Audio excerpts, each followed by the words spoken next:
Hey everybody, Tom here with Hidden Beats, and today we are talking with Emma Peterson. How are you doing today? Good, how are you? Pretty good. It's the end of the work day, so I get to have a nice conversation and get to learn a little bit more about your music, which is always lovely.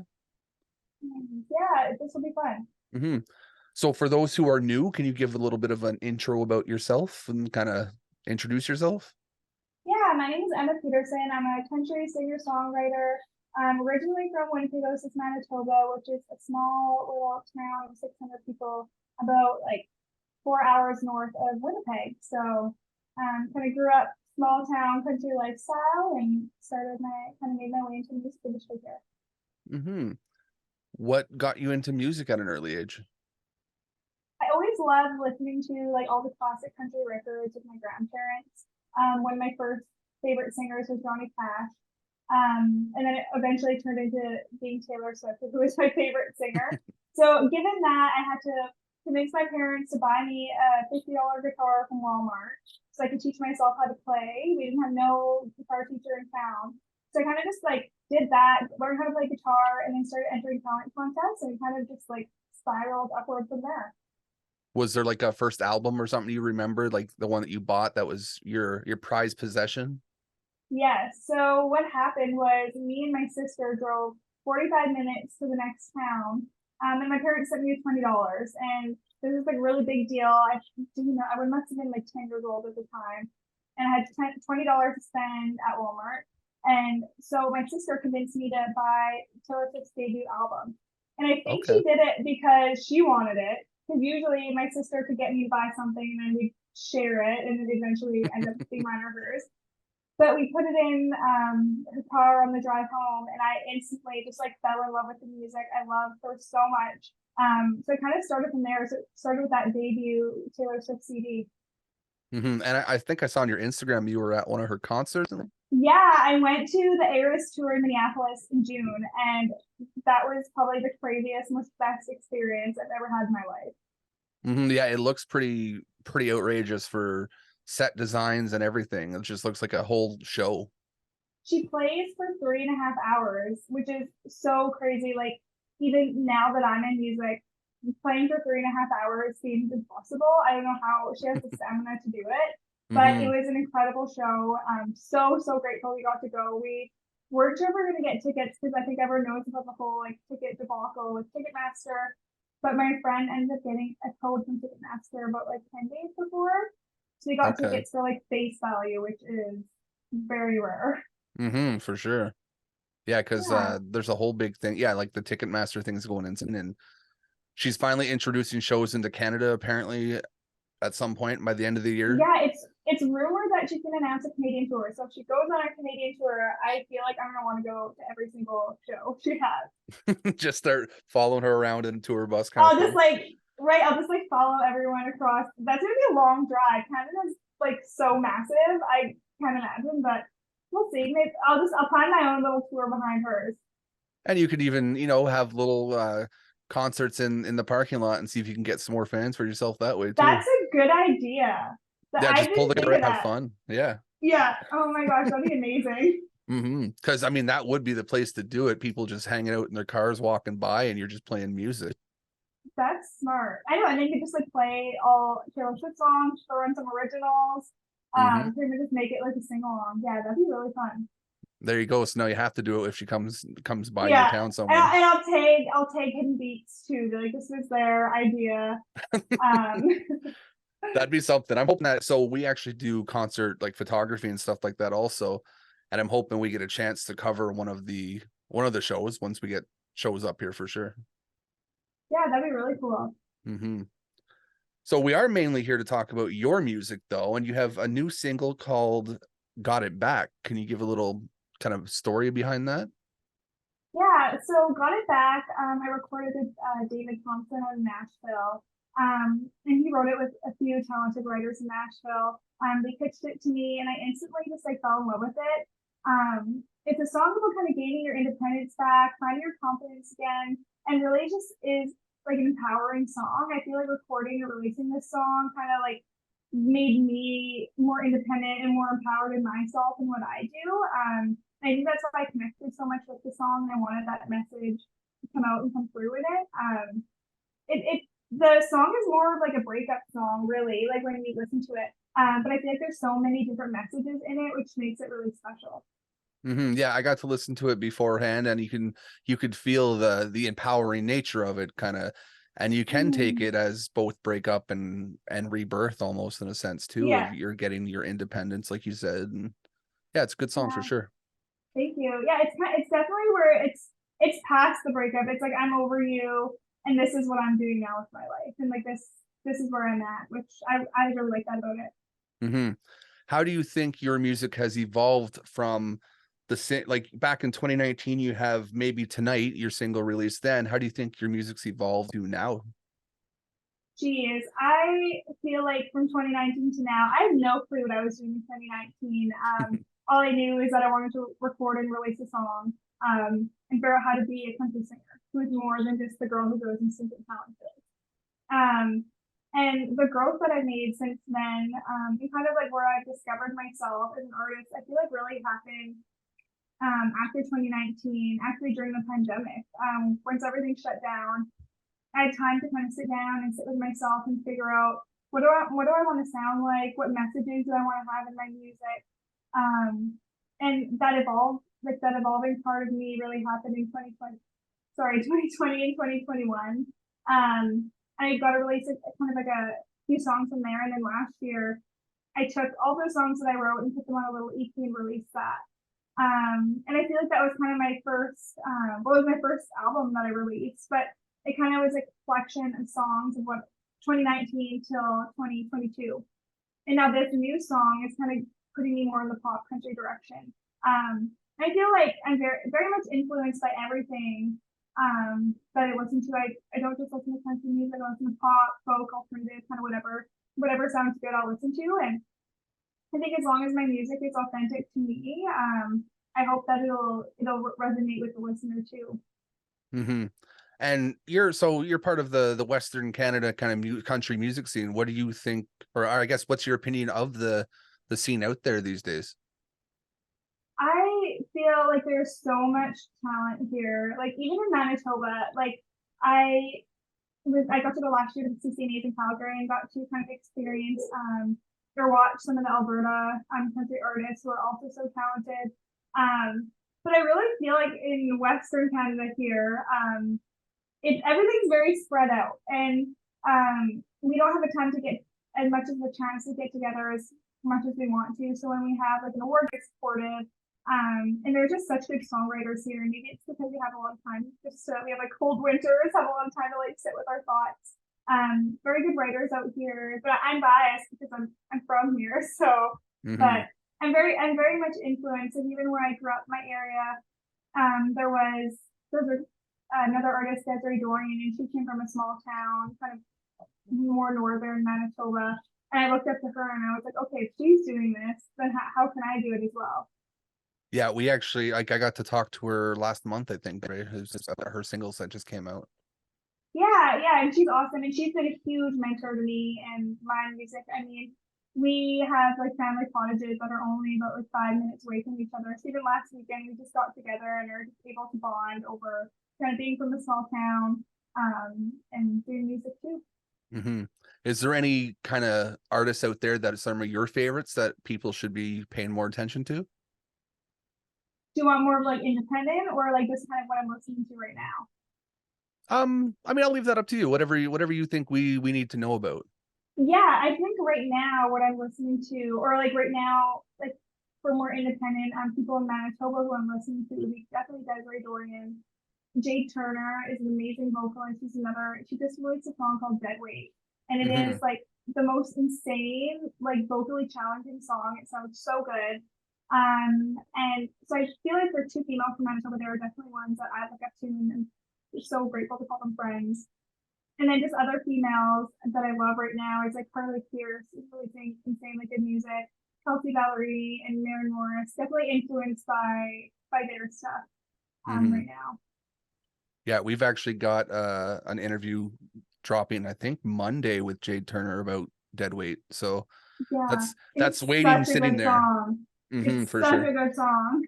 I've been sitting on that one because we have a crazy schedule going on with releases and stuff here. So I've been trying to figure out where I'm fitting everything in. And that's actually funny that you said that one, because that's one of the next ones on the list for sure. Yeah. What's something on your go-to playlist that people might not expect you listen to? Maybe like a guilty pleasure song. Oh my god, I was listening to on the way here. Me and my boyfriend love like 80s rock. Okay. So whenever we're together, we're always listening to like 80s rock all the time. So that's like my go-to playlist would be like Spotify's 80s rock anthems is usually what I'm listening to. That's actually one of my favorite playlists, I think, too. It is so good. Like it just like every song is a banger. It's all so catchy. You just can sing along, and I feel like it all just makes you feel good. So Yeah, and it's like a nostalgic feeling in a sense of what music was at one point before it got crazy commercial and all that stuff too.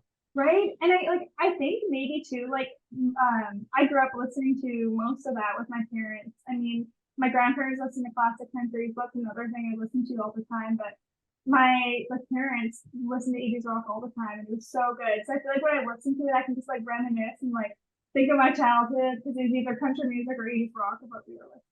So. Hmm. What's your thoughts on the way everything's gone into like the digital age of music and kind of the way everyone's putting singles out all the time now? Yeah, like I think like the digital part of music has been great, especially for independent artists, because like social media, streaming platforms, I feel like if that didn't exist, it would be really hard for independents to release their music and have it reach different areas that you never would have known it could reach to. Like even when I released a few songs in 2021, everything was still shut down. So I was still able to connect with people online, do an Instagram live or Facebook live. So I was very grateful for that. And the singles, I love singles, but I'm definitely like an album person. And I feel like when I make music and when I'm writing music, I'm always trying to think about what I would want put together in like a collective, in an album or just like a collection of songs. And when I listen to music, I mean, I listen to playlists, but when people put out albums, I love listening to it like front to back and just like hearing the stories in it. But definitely right now, music is like a single world. I don't know, unless you're like a massive artist, I don't really know how well like albums do for like smaller artists. It really sucks because I feel like the smaller independent artists also have great stories to tell as well. So if you're, It's I guess, almost, it's weird am I because you have to right? build a story into it.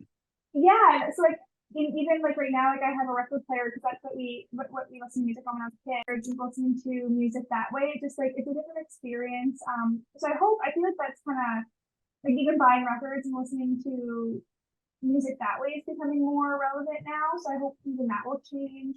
Um, like the singles to album kind of part of the industry. Hmm.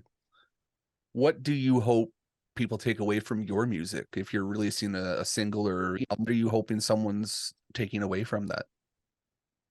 I hope that in one way or another, my music connects with other people and makes them want to listen to more of what I'm doing. I mean, even with this song, even though I didn't write it, I mean, I'm very much a songwriter and I write so much music, but it was just one song that connected with me and I felt fit with the stories that I wanted to tell. And I felt empowered and kind of like when I listened to it. So I was hoping that that would do the same for someone else and have that positive impact on someone else. So that's what I kind of hope is just my music impacts someone in some way, helps them get through their day, either if it's a bad day or a good day, somehow makes it better.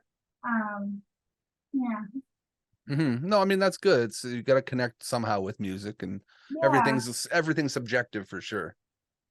100%. It's so subjective and um, it's tough, but I just think the number one thing for any artist is just finding that connection with their audience.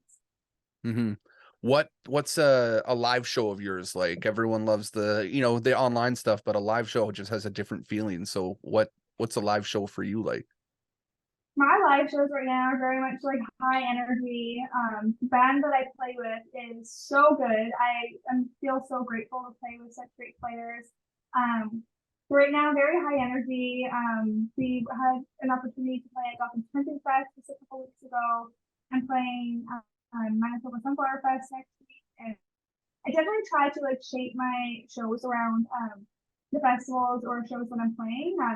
If it's an evening show, definitely more high energy. Sunflower Festival, we try to incorporate just some things into the show that fits where we're playing. But right now, just like high energy, fun. Just want people to have a good time.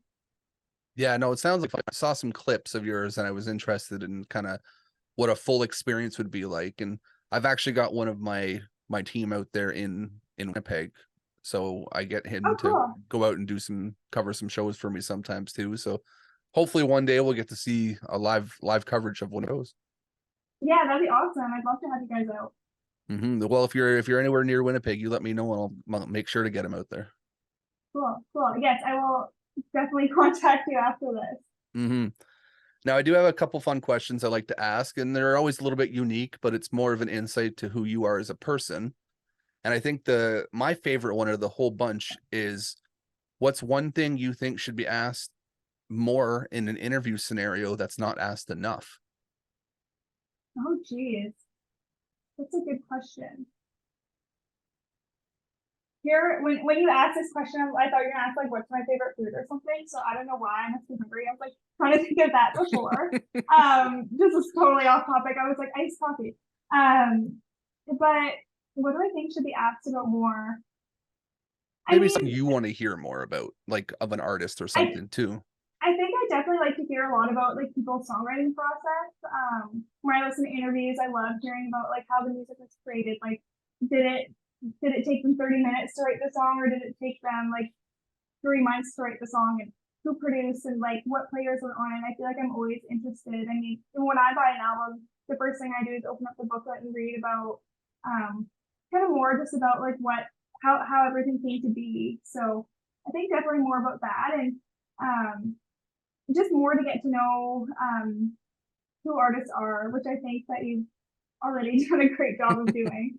Well, I appreciate that. I try to there's obviously going to be cookie cutter questions that you ask about everything, but I always try to weave in some more interesting stuff and get more of a kind of how you think about things versus just, okay, you have a song, what's it about, and things like that. Yeah, yeah. And then that's what I find most interesting. Like whenever you listen to interviews, it's just interesting to get to know things that people wouldn't usually know about the artist, and that's what makes you want to go listen to more interviews about those artists.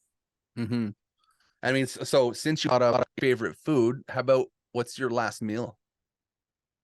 What was my last meal No, like today? what would your last meal be? Oh, Like death row meal oh, that's the death last row thing you're meal. eating. I would say I would probably I'm Ukrainian, so I'd probably do like pierogies, cheese rolls. I don't know if anyone I should maybe explain. So like a people have got to know what a pierogi is. It's literally just I like love pierogies. I mean, if you haven't mashed had a potatoes pierogi, with dough around it, dipped in sour cream, so good.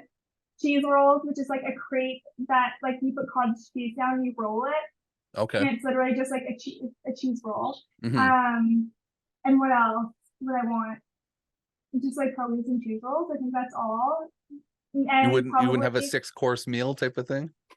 well, probably like I need dessert. Like I'm very much like I love my sweet. So whenever I eat, I always have to have dessert. So probably some type of cake or like ice cream after. I would just need like a bunch of my favorite things. Maybe some nachos. I'd do like pierogies, cheese rolls, nachos, some pizza, and then probably like an iced coffee and maybe like a Long Island iced tea. And that would be my last meal. I mean, that sounds pretty good. And like I'm a huge fan of pierogies, so I mean, I always love a nice crispy pierogi with some sour cream, like you said. It's perfect. So good. I literally just like live off them. I always have a bag in my freezer, and if you need something quick to whip up, I just do pierogies. Yeah, I'm actually I think I have a bag in my freezer too right now. Yeah. So who plays you in the movie of your life? Who would that be? I'm trying to think. Right now. I just started the summer. I read the books, the trilogy, The Summer I Turned Pretty, and I think her name is Luna or Lula. I don't know what her last name is. And she's like just such a cute actor. She's so good. I've been loving watching her. So like maybe her or who else? I thought of Emma Stone, but that wouldn't work because she has red hair. I just thought of her because we have the same names, and I thought that'd be cool. And I love Emma Stone as well. She's so funny. Yeah, Emma Um, Stone's a great actor, but I mean, she can wear a wig or dye her hair. She's done it before. yeah, we'll just like make her dye her hair, put a wig on, and then we'll have Emma Stone, and at least it's someone with the same first name as me. I mean, it is your movie of your life. You should be able to pick who you want, really. Yeah, now you're getting me thinking. Like, I'm really bad with names. So like, I can like see people. I'm like, I don't know what their name is. So I need to look more in the credits of movies now when I'm watching them to think about this. I'm the same way. Like I might know a song, but don't know who sings it, or this person was in this movie, but I can't remember his life of me type of deal. I'm the exact same way. Yeah, I know. I'm like so bad with names. Or it's for me either that, or I know the person's name, but I know nothing they've ever done. I don't know where I know their name from, but it's just there. Yeah, or like I always like when I listen to songs to like go to the songwriting credits and see like who wrote the songs. And sometimes I'll know like, oh, these people wrote the song. And I'm like, okay, wait, who actually sings it now? I don't know. I mean, yeah, that's an interesting way to think about it too, because you're looking for those things. I wouldn't think to know or to go look at songwriting credits and see who's done what, but I've probably know a lot of the names from other things. That's like my favorite thing to do. Is like when the song is released, like on Spotify now, it actually has like a little tab that you can go to and see who wrote the song. Favorite thing to do when I go listen to a song, I'm like, I need to know who wrote this. And actually, like, it's pretty interesting because like my favorite songs or some of my favorite country songs, I'll notice it's the same writers. I mean, a lot of contemporary music now is sometimes is the same writers, but even from different artists, if someone puts out an album, I'll be like, oh, this is my favorite song, and it happens to be the same writer who wrote my favorite song on another album. So No, that is interesting. I might have to start looking at that more and getting yeah, more behind that, because I wouldn't have thought to look at something like that. yeah, I don't know. I just like one of those like little guilty pleasures that I do. Sorry, I might just cut for a second. We're good. Oh, no worries. Two more questions for you, and I think these are the most important for you. First one is music, like walking down the path of yours. Oh, sorry, I just missed that. Oh, okay. Oh. All right. Now? Oh yeah, I can hear you now. All right, there we go. So question is, why music? Why do you keep pursuing this career of yours? Music has always been very like influential in my life, like even just as a young kid. And it always has kind of been like an escape for me when I'm having a bad day and I had a bad day at school. I want to go play piano or play guitar and sing. And it kind of just became just a part of me, like another extension of who I am. I don't know what I would do if I didn't do music. I mean, right now, if I have a bad day at work or I feel like I need to say something, sometimes I don't have the words, but I can pick up my guitar and almost start writing lyrics down that I just never even knew were there. Music has kind of just been this like security blanket for me, and I can't imagine any time in my life not doing it or having it somehow be like intertwined in who I am. I mean, it seems I asked this question to everybody because I think it's a reflection on yourself too, of what keeps you going, and it seems most people say it's just built into who you are as a person, really. It's like my built-in therapy, really. Like, and that's the thing. Like, I feel like music is just so much more than releasing that song and trying to get this many streams. Like to me, it really is just like who I am, and I can imagine not doing that. That makes sense. I like that concept of, something that's just you and just what you need to do, for sure. Yeah, My last and final question: are you happy? I am. It's such a loaded question. I feel like whenever you ask someone like, "Hey, how are you doing?" and someone will say good, and then you say, "And then you too," and you say, "Yeah, I'm good too." But in the past couple months, I've made a lot of changes in my life. I'm actually moving to a different city to try to pursue more with music, and even with this song, really made a choice to kind of put myself first and start doing more things for myself. I feel like sometimes we all get into habits of kind of trying to pour from an empty cup. And I think I got in that habit a little bit too much. So decided to start filling or putting water into my own cup and trying to figure out how to make my or fulfill my life and make sure my everyday life is happier. So I think I'm very happy now, and I think I'm on the road to even being more happy. I mean, that's. I need to buy a new phone. I think this thing. Oh, I know. This is why I asked you about my headphones. So I literally just went and bought new ones. So I'm like, I don't think mine are going to last. This interview, I'm like laughing because even when I talk, I'm like metaphorically talking about a cup of water. Because that's just like where I can never like say something without like including a metaphor in it in some way. Well, I mean, so when I got this set up before, it worked good, and I don't know, something started the wire, and now it does whatever it does when it does it. So who knows anymore? Yeah. But that's all the stuff it's good. I have written down, anyways. So yeah, is there any kind of final tidbits or words of wisdom you'd like to leave to people? Words of wisdom. I think maybe my biggest word of wisdom is or no, my biggest word of wisdom would be put yourself first and ensure that you're doing something good for yourself every day. I feel like the only way you can do good for others is if you do good for yourself too. So helping me out. So yeah. I think that's a perfect way to end it. We're gonna make sure we link all your socials and all the fun stuff so people can find out, what you're doing and keep up with you. And it was a time getting to chat with you and learn a little bit more about you and kind of just see how you tick. Yeah, thank you so much for having me. I really, really appreciate it. For sure. And by all means, if you have any fun things coming up, send them my way. We'll make sure to post them, and hopefully we'll get to have another conversation at some point. Yeah, sounds perfect. Thank you so much. You have a good day. You too now. Bye.